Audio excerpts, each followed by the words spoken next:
Descending God. The Descending God is found in a number of ruins in Yucatan. And I have seen 3 of the 4 ruins. They are in Chichen Itza, which is the one I haven't seen. They're in Coba. I've seen that one. There's another one in Tulum. And then there is a ruin that hardly anyone's heard of or gone to called Sail. And I've been to that one. Now, sometimes I feel like Steven Spielberg's movie, Close Encounters of the Third Kind, because these memories of mine of Atlantis have sort of made me like, I think it was Richard Dreyfuss who played the part of the hero. He's just so obsessed with making a sculpture of what he'd seen and where he was to meet, in this case, the extraterrestrials. And in my hypnosis sessions, I did have memories of having been an extraterrestrial. And when I came to Earth, I was a light being. I wasn't a human shape that glowed.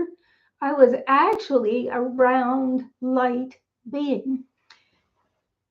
And I mentioned before that my scariest memory of Atlantis was that I'd fallen into a serpent's mouth and then had sped through space to safety lands. Now, when I had these memories, they were just like earth-shattering for me, because just like the guy in the movie, they're like, whoa, this is the weirdest thing. However, it helped to go to places like Yucatan and Egypt, where I actually saw images of my experiences in the ancient ruins. So today I'm going to be talking about the images that I saw in Yucatan. And hello. It's Carol Ann Chapman. And I've written about my experiences in my book, When We Were Gods, which is a chronicle of my memories of Atlantis.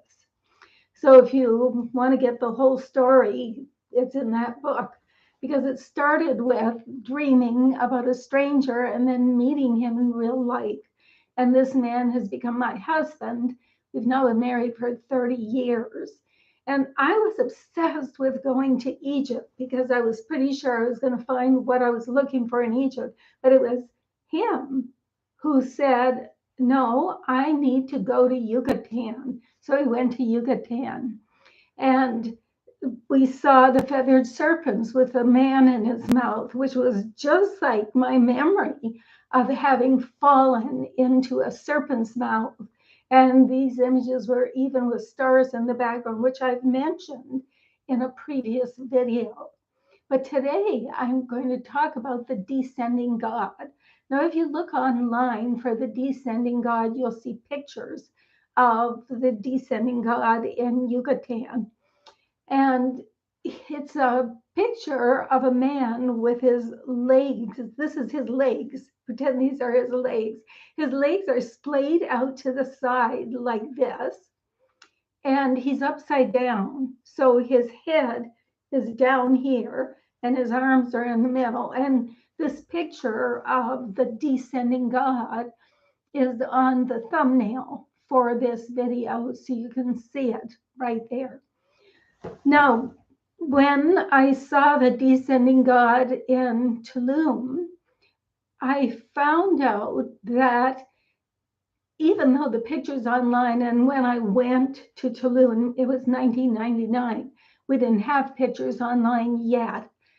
So I didn't even know about this. But when I got there, I found that this Descending God, who is falling, it looks like head first, he's falling head first into an open doorway. An open doorway. And then when I saw that same image, this time it was on the top of the largest pyramid in Coba, right at the top. So this is as far as you can get into space or heaven, there is this little building, and on top is one of these descending gods, a man headlong into, because it's a little building on top of the pyramid, it's into an open, what appears to be a doorway. So even though you see the image online, if you were going to go, and look it up now, you would just see a picture of this man going headlong down, sort of suspended on the side of this building in a stone frieze with his legs splayed apart and his head down. But if you see it in real life, as I have, he's going headlong into an opening. And in Sayil, there is a huge palace. And in the middle of the palace is the main doorway, which you assume is where the leader of this community lived. And this is like a city state of Sayil.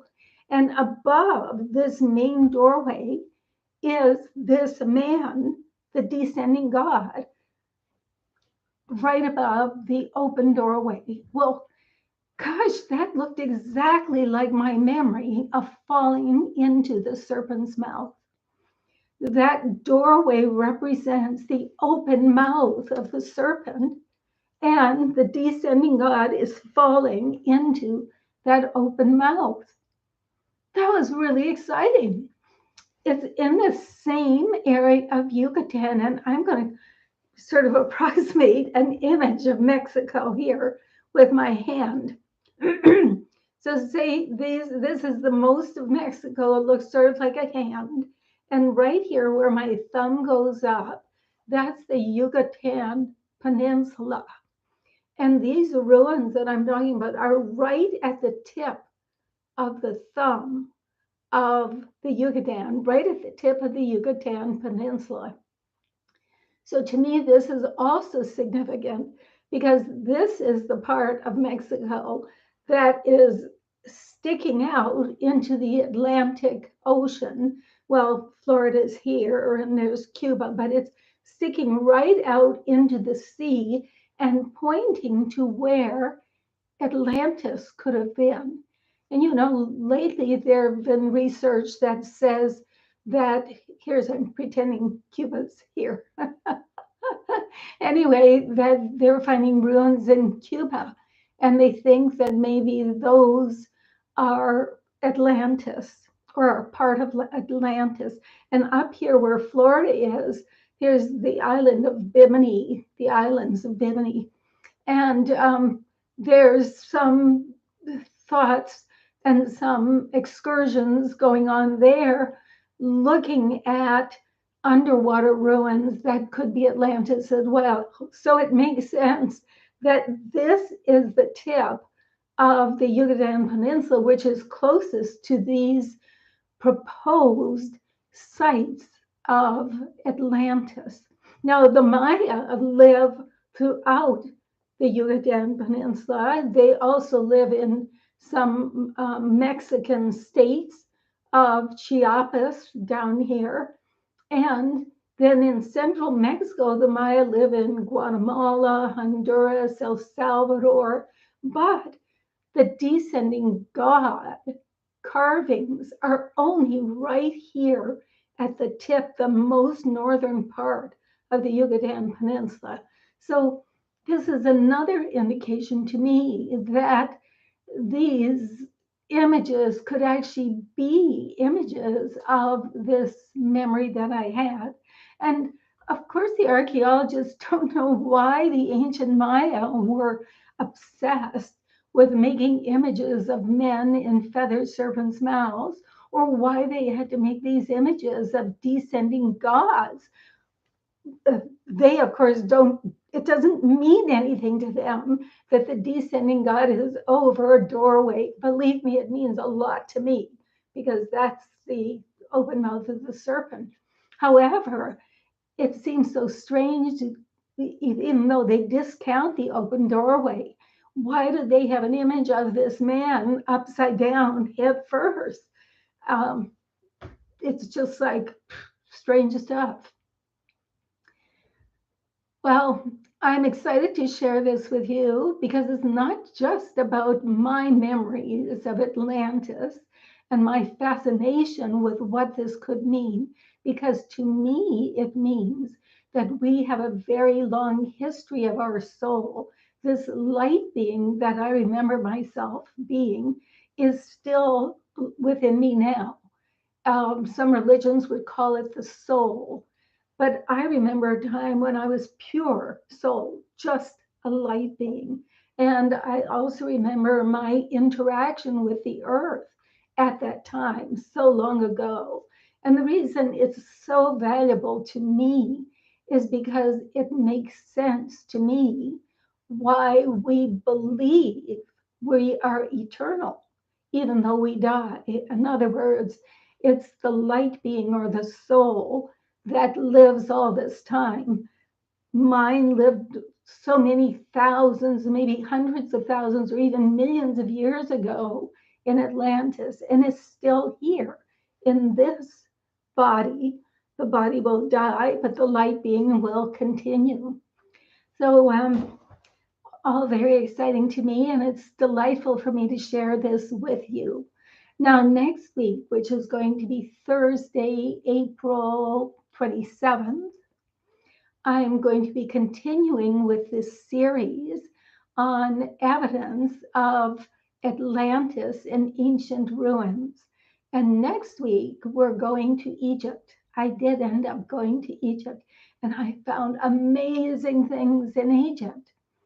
So I will be sharing that with you then.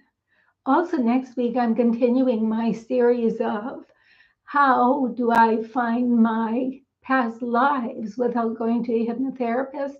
And next week on Tuesday, April 25th at 8 p.m. Eastern Daylight Time, I'm going to be continuing with finding a past life based on present talents.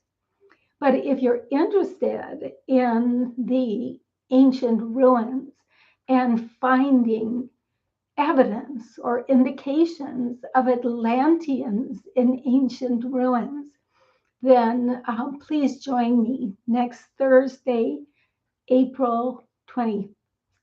Next Thursday, April 27th at 1 p.m. Eastern Daylight Time. I look forward to talking with you. Toodaloo. Bye-bye.